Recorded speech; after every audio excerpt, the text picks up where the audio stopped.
গিন্নি, ও গিন্নি, আমাকে একটু জল দাও তো, অনেক পিপাসা পেয়েছে। হ্যাঁ হ্যাঁ যাই, এই নাও তোমার জল। গিন্নি, এবার আমাদের জমিতে ভালো ফসল হয়েছে গো, কিন্তু একটাই কষ্ট জানো গিন্নি, ওপরওয়ালা আমাদের এই ছোট্ট ঘরে একটাও সন্তান দিল না।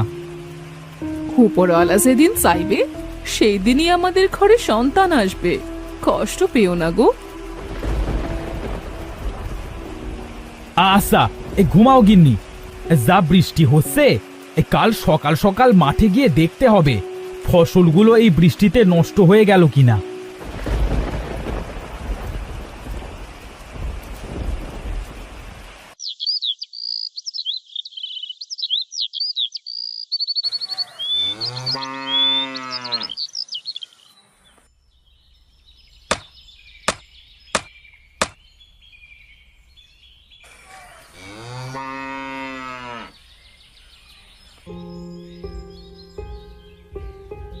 দাদা, আমাকে একটু জল দেবে? আমার না অনেক পিপাসা পেয়েছে। কে আপনি ভাই? আমার নাম সঞ্জয়। আমি অনেক দূর দেশ থেকে এসেছি। দাদা, আমাকে একটু জল দিবেন? এসো ভাই, আমার সঙ্গে এসো, আমি তোমাকে আমাদের বাড়িতে নিয়ে যাচ্ছি।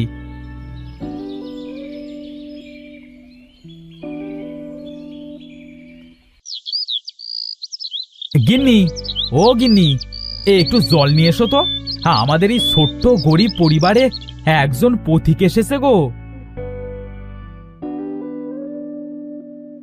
এই নাও গো তোমার জল।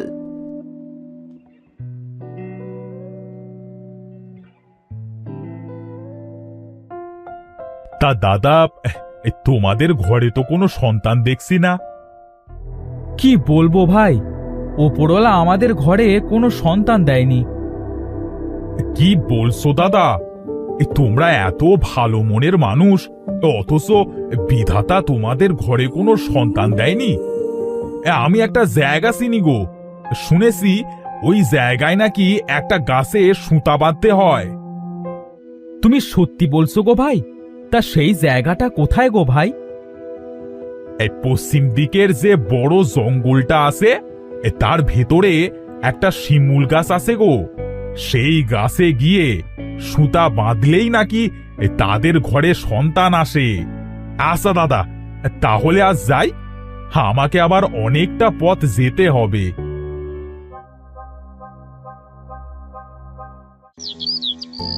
গিন্নি, ও গিন্নি, চলো তাহলে আমরা ওই গাছের কাছেই যাই গো, ওপরওয়ালা যদি আমাদের দিকে একটু মুখ তুলে চায়। হ্যাঁ গো, তাই চলো, আমরাও সেখানে যাই।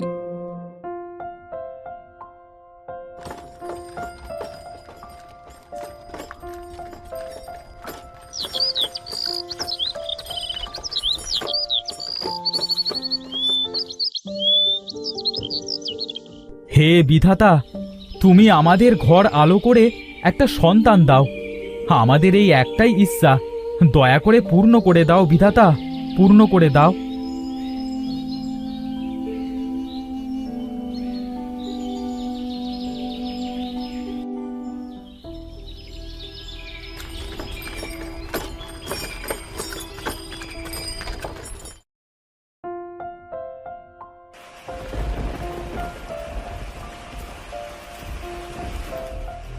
হারু, এই হারু, দেখ দেখ, তোর ঘর আলো করে তিনটে কন্যা সন্তান হয়েছে।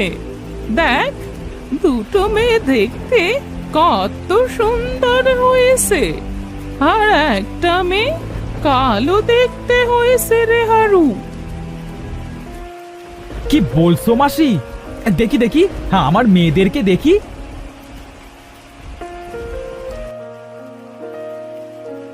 হে উপরওয়ালা, তোমাকে অনেক অনেক ধন্যবাদ।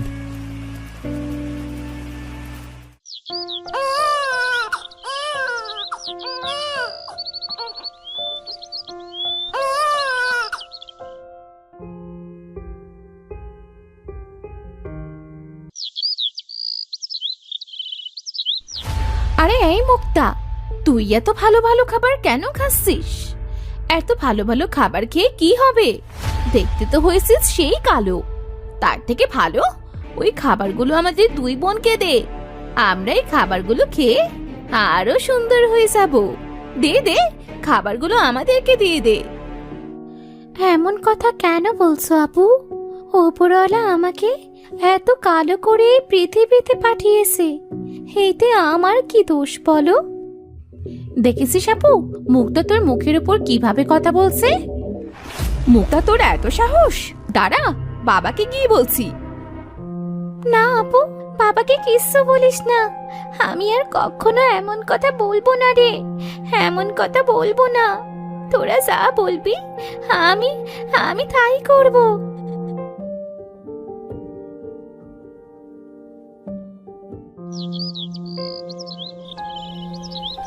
আমাকে আমাকে কেউ ভালোবাসে না, সবাই শুধু আমার থেকে দূরে দূরে থাকে, আমার সাথে ভালোভাবে কথাও বলে না। আমি আমি কালো বলে আমার মা বাবা বোনেরাও কেউ আমাকে ভালোবাসে না। আমি আমি আর বাড়ি ফিরবো না।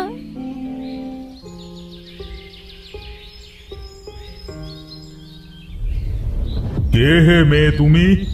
এভাবে কাঁদছো কেন? কি হয়েছে তোমার? আমি আমি মুক্তা। আমি ওই পূর্ব দিকের শীতলপুর গ্রামের হারু চাষির ছোট মেয়ে। ও, তুমি সেই হারুর মেয়ে? তা তোমার কি হয়েছে? তুমি এইভাবে কাঁদছো কেন? বলো আমাকে। আমরা তিন বোন। আমার দিদিরা দেখতে অনেক সুন্দর, আর আমি দেখতে কালো বলে আমাকে আমাকে কেউ দেখতে পারে না। সবাই আমার সাথে খুব খারাপ ব্যবহার করে। ও, এই কথা। শোনো মেয়ে, এখান থেকে উত্তর দিকে 70 ক্রোশ যাওয়ার পর দেখবে একটা ছোট্ট জলাশয় আছে। সেই জলে একটা নীল পদ্ম ফুল ফুটে আছে। জলে নেবে একটা ডুব দিবে, আর ওই ফুলটা তুলে মাথায় বাঁধবে।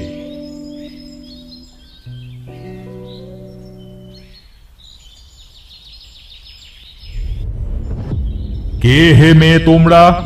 এখানে কি চাই তোমাদের? আমি রূপা। আমরা আমাদের বোন মুক্তাকে খুঁজতে এসেছি। তুমি কি জানো আমাদের বোন কোথায়? হ্যাঁ, আমি জানি মুক্তা কোথায় গেছে। আমি তো মুক্তাকে সেখানে পাঠিয়েছি। কোথায় পাঠিয়েছো আমাদের বোনকে? বলো বলো আমাদেরকে, আমরাও যাব সেখানে।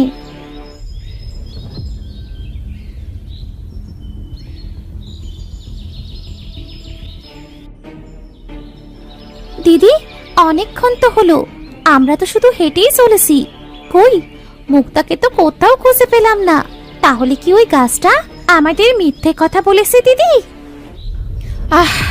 আর পারছি না হাঁটতে। এদিকে তো আবার সন্ধেও নেমে আসলো। চল সোনা, ওই জায়গাটায় গিয়ে একটু বসি। হ্যাঁ দিদি, চলো ওই গাছটার নিচে গিয়ে আমরা একটু বসি।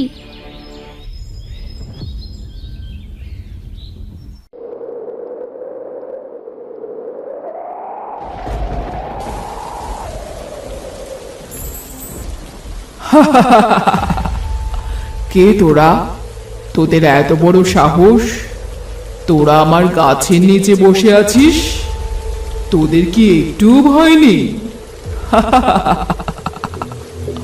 তোরা জানিস না এখানে কেউ আসতে পারে না, আর যে আসে সে আর কখনো ফিরে যায় না। না, মেরো না, ছেড়ে দাও আমাদের, ছেড়ে দাও। না না, তোদের ছেড়ে দিলে তো হবে না। আর মাত্র 2 দিন পরই অমাবস্যা। আর এই অমাবস্যা রাতেই তোদের দুজনকে বলি দিয়ে আমি হয়ে যাব পৃথিবীর সবচেয়ে শক্তিশালী।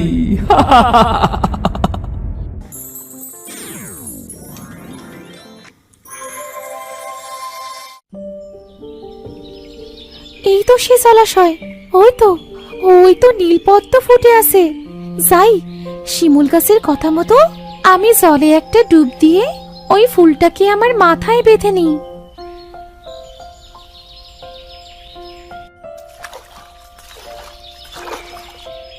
হে কি, আমি তো দেখতে অনেক সুন্দর হয়ে গেছি। এটা এটা কি করে সম্ভব? এই জলাশয় কি তাহলে জাদুর জলাশয়? হ্যাঁ মুক্তা, এটা জাদুর জলাশয়। এই জলে কোনো ভালো মনের মানুষ যদি একবার ডুব দেয় তাহলে সে দেখতে অনেক সুন্দর হয়ে যায়। আর আমি তোমার উপর অনেক খুশি হয়েছি। আমি তোমাকে একটা জিনিস উপহার দিতে চাই। কি উপহার দিতে চাও আমাকে জলের রানী? আমি তোমাকে জাদুর শক্তি দিতে চাই। এই জাদু শক্তি তোমার কাজে লাগবে মুক্তা, কারণ তোমার দুই দিদি অনেক বিপদে পড়েছে। তাদেরকে বাঁচাতে তোমার এই জাদুর শক্তি প্রয়োজন। বিপদ? কোন বিপদে পড়েছে আমার দুই দিদি? কি বলছো তুমি জলের রানী? হ্যাঁ মুক্তা, তোমার দিদিদেরকে ওই হিজল গাছের ডাইনি বন্দি করেছে। তাদের দুজনকে বলি দিয়ে ওই ডাইনি পৃথিবীর সবচেয়ে শক্তিশালী হয়ে উঠবে আর পৃথিবীকেও শেষ করে দেবে। আমি কিভাবে ওই ডাইনিকে শেষ করব? রানী, আমাকে তুমি ডাইনিকে মারার উপায় বলে দাও। পাতালপুরের একটি গোপন ঘরে ওই ডাইনির প্রাণভ্রমরা বন্দি আছে। সেটাকেই তোমাকে শেষ করতে হবে। আমি কিভাবে যাব ওই পাতালপুরীতে? এই নাও, এই নীলপদ্ম ফুল। এই ফুলই তোমাকে ওই পাতালপুরীতে নিয়ে যাবে। ধন্যবাদ তোমাকে জলের রানী, ধন্যবাদ।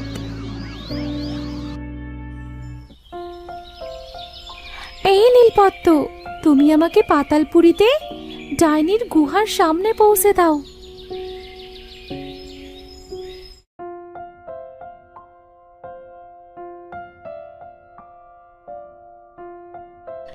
কোথায় কোথায় আমার দিদিরা?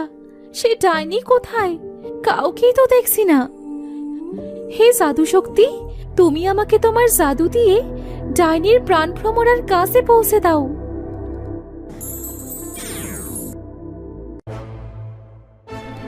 কে তুই? এখানে কি করছিস? তুই আমার দিদিদের কোথায় লুকিয়ে রেখেছিস? ভালোই ভালোই বল বলছি, আমার দিদিদেরকে তুই কোথায় রেখেছিস? আমার দিদিদেরকে ফিরিয়ে দে আমার কাছে। কে তুই? তোর এত বড় সাহস? তুই আমার ডেরায় এসে আবার আমার উপরেই বড় বড় কথা বলছিস? তোর সাহস তো কম নয়। ডাইনি, ভালো করে বলছি, আমার দিদিদেরকে আমার সামনে এনে দাও, না হলে তোর মতো একটা তুচ্ছ মেয়ে আমার আবার কি করতে পারবি? হ্যাঁ,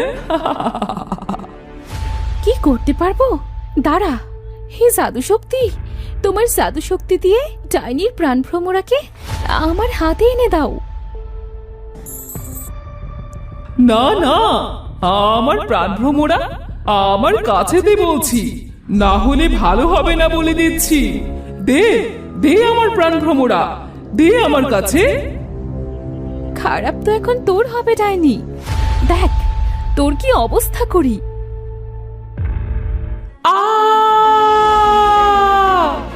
আমাকে মারিস না।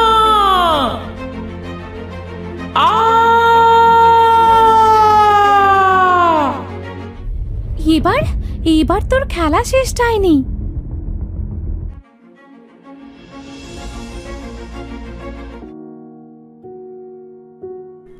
বোন, মুক্তা আমার বোন, আমরা তোর উপর অনেক অন্যায় করেছি, তুই আমাদেরকে মাফ করে দে বোন। আর আমরা আমাদের ভুল বুঝতে পেরেছি। আমি সবাইকে মাফ করে দিয়েছি দিদি। দিদি চলো, আমরা এবার বাড়ি ফিরে যাই।